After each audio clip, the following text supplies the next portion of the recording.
Hey folks, today we're going to see how great the Constellation Andromeda is at VHRT bounty missions. I'm using the fit you see on the screen here, and I'll link it in the description as well. We'll talk about it more at the end, so let's get into it.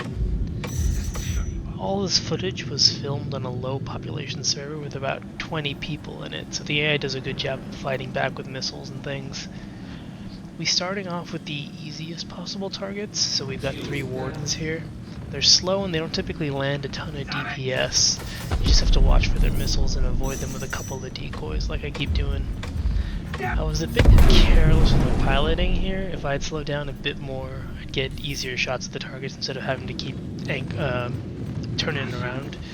But in the end it wasn't a problem. They all popped pretty fast. I only went down to 11% shields in the front. Next, here we're against a Valkyrie, the second hardest VHRT target. He's got a Buccaneer and a Cuddy Black with him, but we'll focus the Valkyrie first since he's a big, relatively high DPS target that's easy to take down.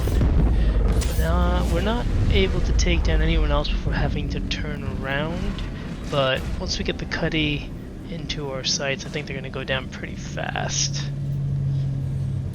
So we lock him up, and yeah. Nice, easy, and slow. Shit.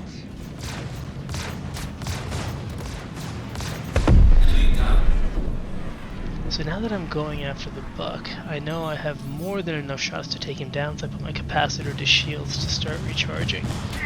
And I think I get lucky here, the buck slows down a bit to turn around, and I get a nice clean shot at him and he goes down. Now we're against the real challenge, 3 Hurricanes. I'm a gambling man, so I try to fire off some missiles to soften up the first target. Of course I hit myself, but at least I land one against the Hurricane too. I'm too close for missiles now, so I switch into guns. We're flying straight at each other, so I land most of my shots, and the Hurricane pops. I immediately switch to the furthest one away, and I hope to kill it before it passes me, but no dice. Fortunately, I fly decoupled, so I just whip around, and I'm going to catch him as he's trying to close the distance to me, and then he's going to pop right here.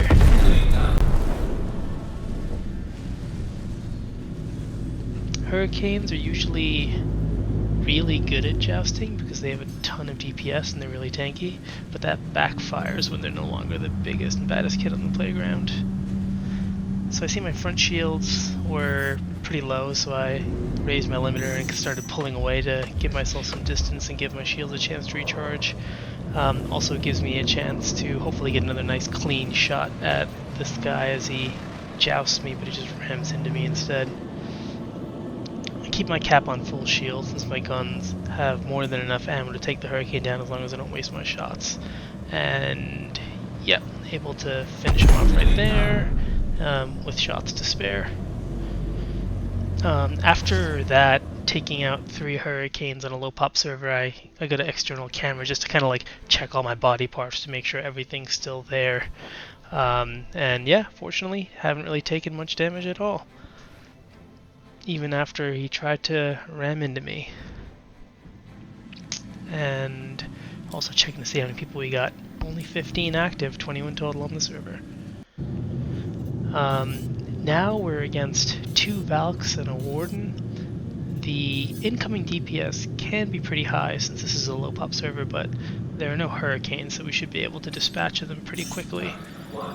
I open with some missiles just for fun. And they actually land, and that's super satisfying, but now we're getting close, so I switch back to guns, and it's going to be pretty easy to pop them, since Valks are a big, slow target.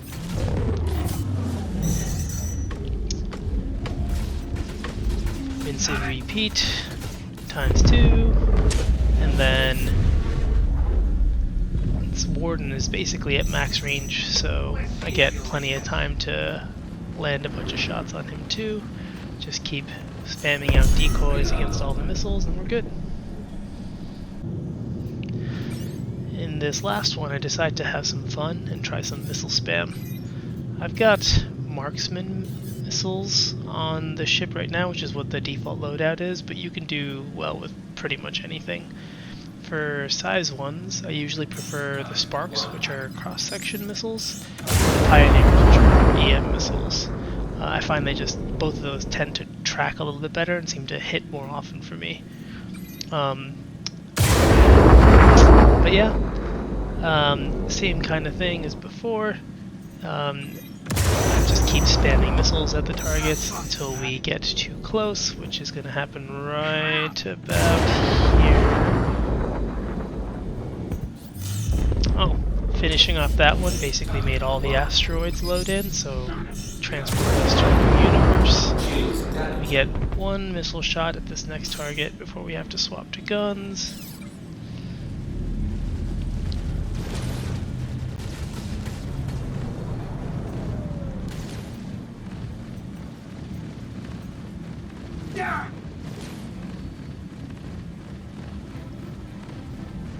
If I wanted to stay committed to the missile spam, I could have tried pulling distance like I did with the Hurricane, but didn't feel like I needed to. I thought I had an opportunity there because we got a little bit of range, but no luck.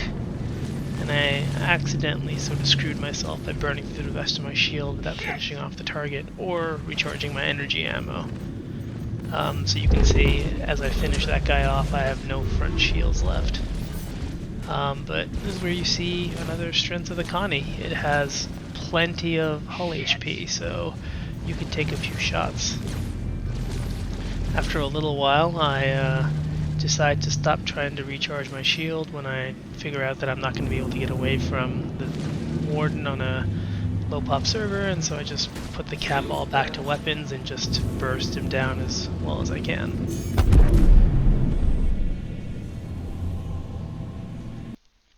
So I just want to talk about the fit I'm using a bit here. The only changes you really need to make from the default loadout are the weapons, so that you can take advantage of the fixed size 5 hardpoints and the quantum drive for quality of life. The size 5 guns get a huge DPS increase over the size 4s, and you also more than double your range for the cannons, going from about 1200 meters to about 2800 meters. The default quantum drive on the Connie is really slow, so I'd highly recommend switching it to the XL1 to zip around the verse quickly. The stealth power plants are the easiest way to drastically reduce your signature, so I've equipped 2 of them, but you don't really need to do that if you don't want to. You just might need to spend some more decoys to dodge missiles. Also, you really don't need to do anything with the coolers. The Connie's default coolers are plenty good enough. You can also see on the right side that the Andromeda is listed as having over 180,000 hull HP, which is bananas. But that includes the various pieces of the ship that can be blown off, like the engine pylons, the snub fighter, and the front VTOL thrusters. Not all those things need to get blown off for the ship to explode, so your effective hull HP from full HP to dead is a lot less than 180k typically, but the ship is still very tanky. And I've done this video for the Constellation Andromeda, but all of the constellations can do these VHRTs basically equally well. For a solo pilot, the main differences between the different Connies are the missile loadouts.